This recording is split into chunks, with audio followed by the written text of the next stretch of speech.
राधिका और माधव गोकुल से। जी। महाराज जी, आपके चरणों में अनंत कोटि प्रणाम। महाराज जी, हम दोनों भाई बहन 10वीं और 12वीं में पढ़ते हैं। अभी कुछ महीनों बाद हमारे पेपर भी हैं। हम नाम जप पाठ गुरुजनों और ठाकुर जी की कृपा से करते हैं। पढ़ाई करते समय बार बार ये प्रश्न मन में उठता है कि जब संसारिक पढ़ाई का अध्यात्म में महत्व ही नहीं है तो हम ये पढ़ाई क्यों करनी चाहिए? करना चाहिए बच्चा।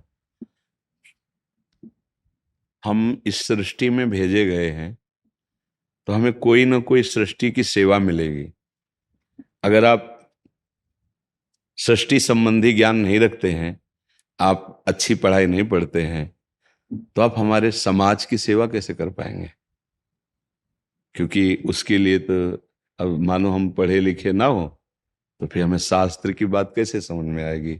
शास्त्र की बात नहीं समझ में आएगी, संविधान समझ में नहीं आएगा, धर्म की बात समझ में नहीं आएगी, तो फिर हमारा बात या तो फिर निवृत्ति मार्ग होकर एकांत सेवन करते हुए वो जीवन व्यतीत करे। पर अभी पता नहीं कि मार्ग क्या आगे किधर जाएगा, तो हमको अच्छे से पढ़ना चाहिए।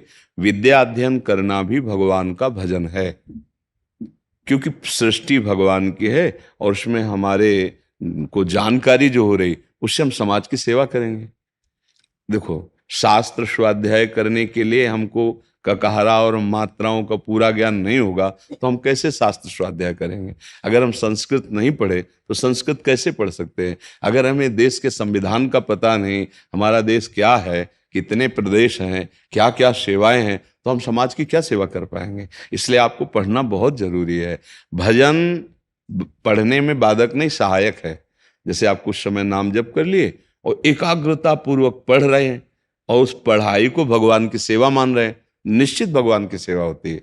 संसार की छोटी सी भी छोटी क्रिया यदि भगवत भाव से की जाए तो भगवान की सेवा होती है, वो भगवान से बिलग नहीं है। देखो, आज के इस सत्संग में था कि हम सब भगवान में विराजमान हैं और हम सब में भगवान विराजमान हैं। इतने महान हैं, बड़े हैं कि हम सब उनकी गोद में हैं, और इतने छोटे हैं कि चींटी के भी हृदय में आराम से वो रह रहे। वो अणुअणियान महतो महयान। तो जब भगवान की सेवा हम मानकर करेंगे, चक्रवर्ती सम्राट अम्बरीश जी हैं, खूब भजन करते हैं, पर अगर उनको राजनीति का ज्ञान ना हो तो चक्रवर्ती सम्राट पद कैसे संभाल रहे हैं? और भजन भी कर रहे हैं भगवान का, और इतने बड़े भजनानंदी हैं कि महान त्यागी तपस्वी दुर्वासा जी उनके सामने झुक गए? नहीं झुक गए। आपको पता है कथा ना? हाँ, तो अब जब पढ़ोगे तब पता चलेगा। तो अभी आप पढ़ाई में मन अच्छे प्रकार से दीजिए। जो समय आप उद्दंडता में बच्चे खराब करते हैं, गेम खेलना, मोबाइल देखना, इधर वो समय आप भजन में दीजिए, वो समय आप सत्संग में सुनने में दीजिए, लेकिन पढ़ाई कीजिए। पढ़ाई भी अत्यंत आवश्यक है। वही पढ़ाई आपको जब भजन कर रहे हो ना तो समाज सेवा में उतार देगी। मान लो एक आप अच्छे विद्वान हुए तो समाज को ये समाज सेवा करना ही पड़ेगा, सबको, कोई भी हो, कि इन सब रूप में भगवान है। हमारा इस समाज का ऋण है। ये शरीर समाज में पैदा हुआ है, ये शरीर समाज से पला पोषा है, तो हमको इस समाज का मंगल करने का है। अगर ये कर्तव्य हम नहीं करेंगे तो अधूरा रह जाएगा। इसलिए बड़े बड़े महात्मा एकांत में भजन करने के बाद भी घर घर जाते हैं, उपदेश करते हैं। मंडलियां संतों की चलती थी, नगर नगर सत्संग करते हैं, कीर्तन करते हैं, जगत मंगल हो। ये करना पड़ेगा। तो इसके लिए ज्ञान विज्ञान पढ़ना लिखना ये जरूरी है बच्चा। तो आप लोग मन देकर पढ़ाई करो। जहां तक आपको डिग्री प्राप्त हो, जो प्राप्त हो, वो सब भगवान की पूजा मान करके। तो एक आप अच्छे गृहस्थ बनेंगे, एक आप अच्छे समाज सुधारक बनेंगे। अगर हम पढ़े लिखे नहीं तो फिर बुद्धि मंद हो जाती है और भगवान में भी नहीं लगती। थोड़ा पढ़ा लिखा जरूरी होना चाहिए। कई बार कहा है, तुम 24 मिनट राधा राधा कर लो, खूब व्यापार करो न, वो 24 मिनट आपको उठा देंगे, जगत की धरा से आपको उठाना प्रारंभ कर देंगे। हाँ, हर समय कौन भजन करता है? कोई महात्मा ही करता होगा। और हर समय कौन कार्य करता है?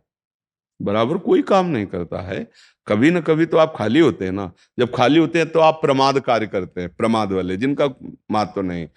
अब जैसे टीवी देखना है, मोबाइल में ही लगे रहना है, गेम खेलना है, इधर उधर, ये समय बर्बाद ही तो कर रहे हो ना। इसमें लोक मंगल है ना तुम्हारा मंगल है, केवल मन का है। वो तो मन तो फंसा देगा, कहीं भी फंसा देगा। उस समय आप भगवान का नाम जप कीजिए, उस समय आप विचार कीजिए धर्म शास्त्रों का स्वाध्याय करके, क्या अर्थ है इसका, क्या भाव इसका। तो अगर ऐसे चला है तो खूब मेहनत करने के लिए समय 24 घंटे हैं। 24 मिनट दे दो केवल भगवान को, बका सब अपने में। तो कहाँ हो 24, ईमानदारी से 24 मिनट भी नहीं देते। अगर जिन जिन से कहा तो कोई कोई कहता है जब बस में यात्रा करते उस समय जप सकते। अरे यार हर समय यात्रा ही करते हो क्या? अरे 8 घंटे 10 घंटे मेहनत, मतलब भजन के लिए वो जुगाड़ लगा लेंगे कि हाँ हम टीवी देखते हुए 24 मिनट जप सकते। अरे 24 मिनट का मतलब अब केवल भजन में दो, शांत बैठ करके भजन 24 मिनट यदि आप दे दो हमारे प्रभु को, तो आप देखो आपके 24 घंटा पावन होने लगेंगे, मंगल होने लगेगा। तो इसलिए पढ़ना बहुत आवश्यक है बच्चा, ठीक है।